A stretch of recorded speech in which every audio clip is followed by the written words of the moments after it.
Welcome back friends. पिछला session में मैंने क्वेश्चन नंबर 2 लिख रहा था बट स्टॉप कर दिया था वीडियो, क्योंकि आप सेपरेटली क्वेश्चंस आंसर्स एक साथ डील कर सके। उस सेशन में अगर मैं क्वेश्चन लिखा था तो इस सेशन में आंसर करना होता। बहुत सारे बच्चे हैं जो साथ में वीडियो नहीं देखते तो उनका लैप्स कर जाता है। अकॉर्डिंगली मैंने इसे नेक्स्ट लेक्चर में ही डाल दिया, आप नोट कीजिए।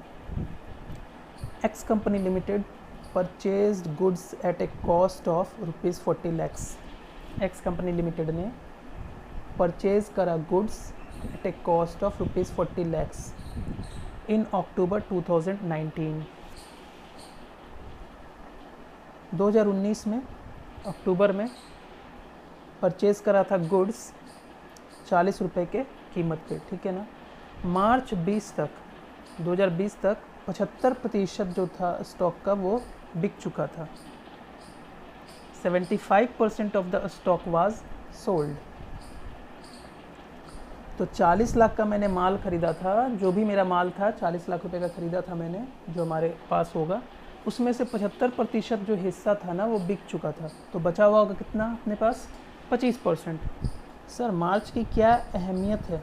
बहुत ज़्यादा अहमियत है सर। मार्च को ही तो आपका फाइनेंशियल ईयर क्लोज़ होता है ना। मार्च 20 में 31 मार्च 20 को ही तो खड़े होकर आप बैलेंस शीट में क्लोजिंग स्टॉक दिखाते हैं, समझ रहे हो ना। क्लोजिंग स्टॉक 31 मार्च की डेट का ही तो दिखाते हो ना, तो वही की बात मैं बोल रहा हूँ।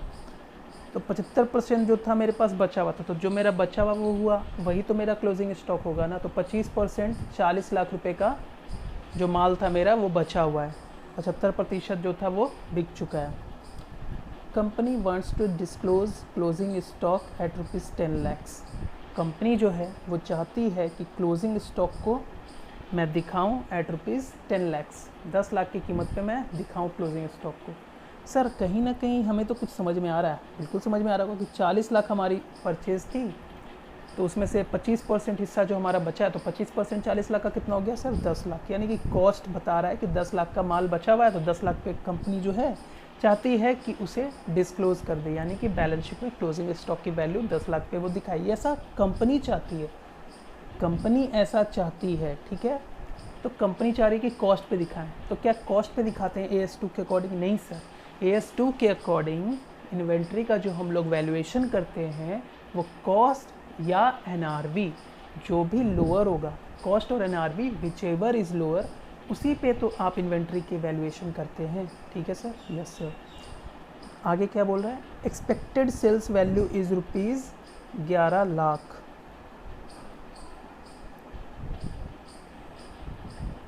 एक्सपेक्टेड सेल्स वैल्यू जो है, जो बची हुई इन्वेंट्री है, 25% जो बचा हुआ इन्वेंट्री है ना, उसका सेल्स वैल्यू कितना बता रहा है sir? Expected sales value is ₹11 lakh. And जिन लोगों का रह गया होगा ऑफ कोर्स, तो वो पॉज करो वीडियो और यहाँ से यहाँ तक लिखो, फिर आगे कंटिन्यू करना, ठीक है। पॉज करो और लिखो। क्वेश्चन समझा रहा था मैं, पॉज कीजिए और लिखिए, ठीक है। और जिनका हो गया और अच्छी बात है, लिखो अब। Expected sales value is ₹11 lakh and a commission of 10% is payable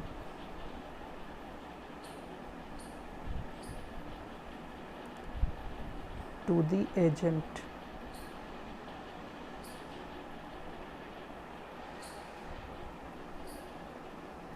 expected sales value जो हमारा 25% बचा हुआ स्टॉक है, उसकी कितनी है सर? 11 लाख रुपए। मतलब हमें ऐसा लगता है कि जो हमारा माल बचा हुआ है वो 11 लाख में बिक जाएगा, लेकिन साथ के साथ और क्या बोल रखा है? एक commission of 10% is payable to the agent. Very good sir. साथ के साथ बोल रहा है कि सर 11 लाख में बिक तो जाएगा, लेकिन हमें कमीशन देना पड़ेगा, जो एजेंट होता है, सेलिंग एजेंट जो होते हैं ना, उनको देना पड़ता है। समझाता हूँ प्रैक्टिकल एग्जांपल से आपको, ठीक है ना। कमीशन 10% जो है मुझे पेबल होगा, तो 11 लाख में माल बिकेगा और 10% हमें उस पर से कमीशन ही देना पड़ जाएगा, आप समझ रहे हो। कमीशन 10% देना पड़ जाएगा, तो हमें कितना बचेगा सर? 9.9 लाख। कैसे होगा वो क्वेश्चन में डील करेंगे। पहले आपको मैं ये क्वेश्चन थोड़ा प्रैक्टिकल से समझाता हूँ, ठीक है ना। चलो सर क्या होता है, देखिए एक्स कंपनी लिमिटेड ने माल खरीदा है 40 लाख रुपए का अक्टूबर 2019 में। That is irrelevant. 40 लाख रुपए का माल खरीदा। डेट कौन सा रेलेवेंट है सर? हमारे लिए इंपॉर्टेंट डेट कौन सा? 31 मार्च बस, या 1/4, ठीक है ना। बीच में जब भी खरीदा हो, मार्च एंड पे ही तो जाके आप क्लोजिंग स्टॉक का वैल्यूएशन करोगे ना, ठीक है। चलो मार्च 20 में देखते हैं कि 75% जो स्टॉक था वो सोल्ड हो चुका है। मतलब जितना माल हमने ख़रीदा था वो उसका 75% हिस्सा बिक चुका है। तो बचा कितना सर? 25%। Very nice. तो 40 लाख का 25% कितना हो गया सर? 10 लाख। यानी जो हमारा माल बचा हुआ उसकी कीमत कितनी थी? कॉस्ट कितनी थी? कॉस्ट मीन्स कीमत हमारे एंड से देखो ना, हमने कितने पे खरीदा था? 10 लाख पे खरीदा होगा सर, जो 25% बचा है। Very good. तो जो 25% बचा है उसकी कॉस्ट क्या है सर? 10 लाख रुपीज़। वही जो चीज़ हमारे पास बचा हुआ है उसे हमें लगता है कि हम उसे मार्केट में कितने में बेचोगे? ऑफ कोर्स 10 लाख की चीज़ जो अगर तुमने खरीदी होगी वो 10 लाख में तो नहीं बेचोगे ना, वो महंगा ही कुछ प्रॉफिट ऐड करके ही बेचोगे। कॉस्ट टू कॉस्ट बेसिस पे थोड़ी बेचोगे। 10 लाख में खरीदा 10 लाख में बेचा, ऐसा नहीं होता। वो कभी भी आप कुछ मार्जिन रख के ही बेचते हैं, ठीक है ना। तो 10 लाख का सामान जो हमारे पास अभी पड़ा हुआ है स्टॉक में, हमें लगता है, एक्सपेक्टेड है हमारा कि सर उसकी सेल्स वैल्यू जो होगी सर वो 11 लाख रुपए होंगी।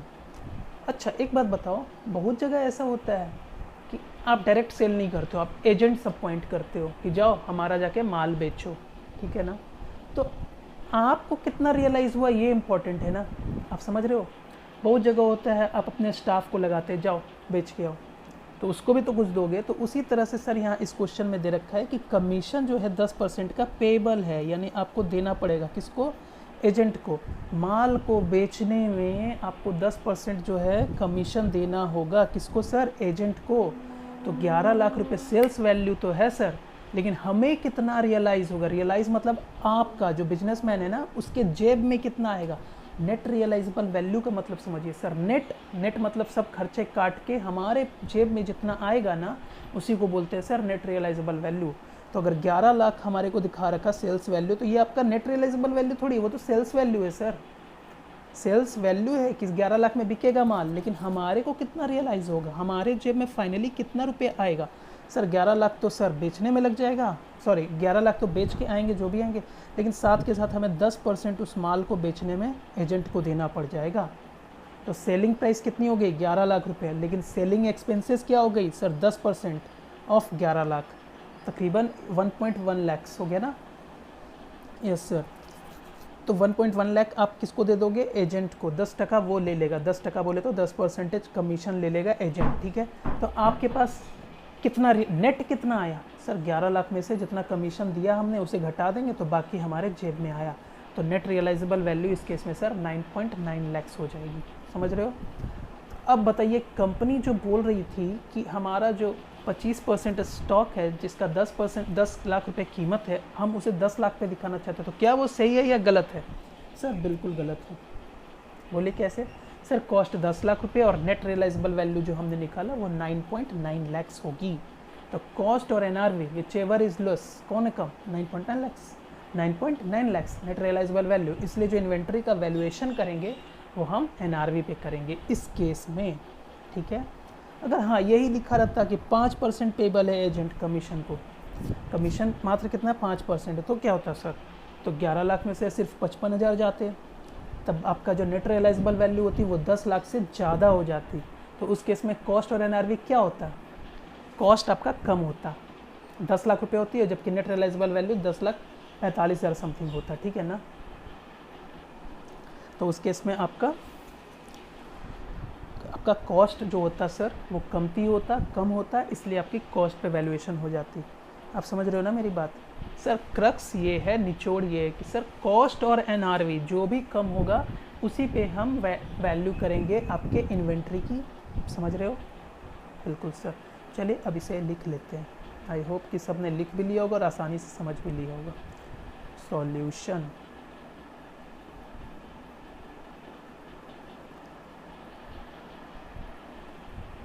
जिनका अभी भी रह गया होगा समझना, जो कि नहीं होना चाहिए मेरे ख्याल से, तो वीडियो आप फिर से देखो, समझ में आ जाएगा।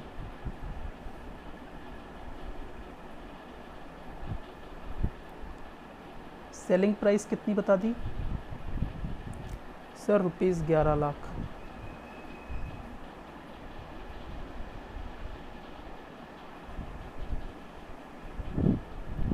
माइनस सेलिंग एक्सपेंसेस, यानी कि माल को बेचने में किया गया खर्च। अरे माल तो एजेंट को देंगे तभी तो बिकेगा, तो एजेंट को भी तो पैसे दोगे ना, तो वो आपका सेलिंग एक्सपेंसेस हो गया। इस केस में कमीशन है, ब्रोकरेज भी जिसे बोलते हैं हम लोग, तो वो कितनी है सर 10%।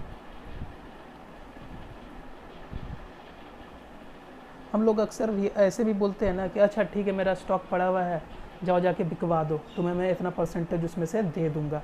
तो नेट आपके जेब में कितना आ रहा है, बस वही केस है सर। बिल्कुल आसान सी भाषा में मैं बोल रहा हूँ कि 11 लाख रुपए मेरी फ़ीस होती है, तुम मेरा काम करवा दो या जाके तुम कर दो, तुम्हें मैं उसमें से 10% दे दूंगा। तो मुझे कितना पॉकेट में आएगा, 11 लाख माइनस जितना मैंने कमीशन दिया, वही चीज़ है सर। सेलिंग प्राइस अगर 11 लाख रुपए है, उस माइनस सेलिंग एक्सपेंसेस जो उसको बेचने में लग गया, मुझे क्या लगा यहाँ पे सर, कमीशन लग गया।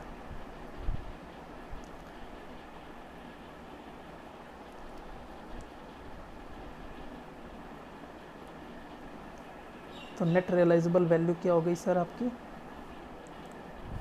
एनआरवी लिख रहा हूँ, इसका मतलब है सर नेट रियलाइजेबल वैल्यू।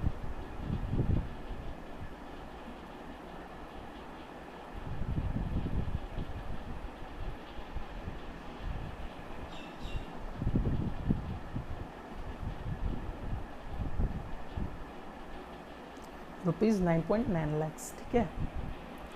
देखो जल्दी यहाँ तक, बड़ा ही आसान है, बस का बेसिक क्लियर होना चाहिए कि सर इन्वेंट्री की जो वैल्यूएशन करेंगे वो कॉस्ट जो भी होगा या एनआरवी होगा, जो भी कम होगा सर हम उस पर वैल्यू कर देंगे।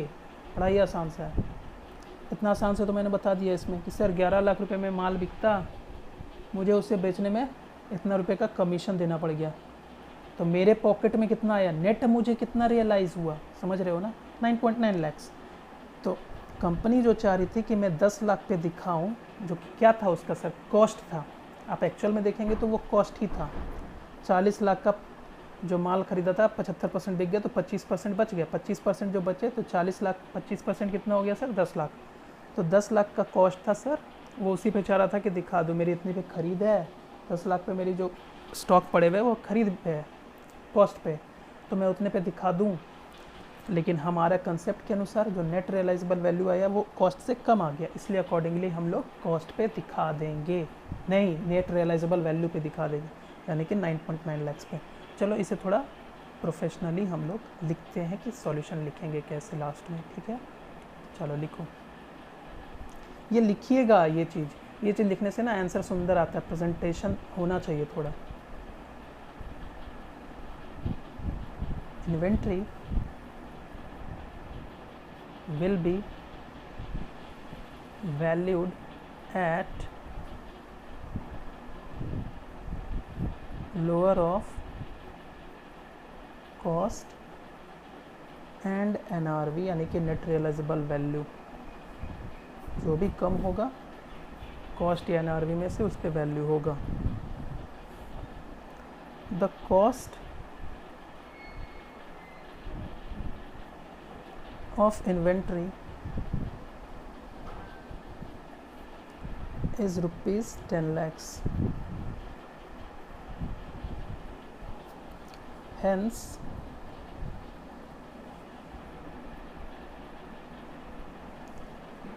the inventory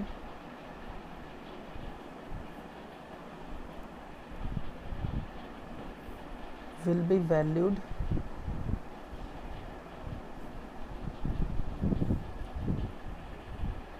at ₹9.9 lakhs। Sir ये था आपका फाइनल आंसर।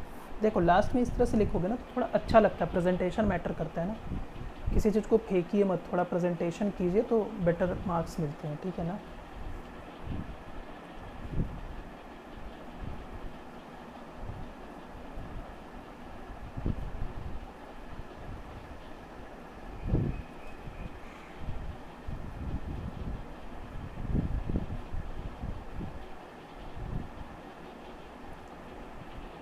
लिखो जल्दी, मिलते हैं नेक्स्ट क्वेश्चन में, ठीक है।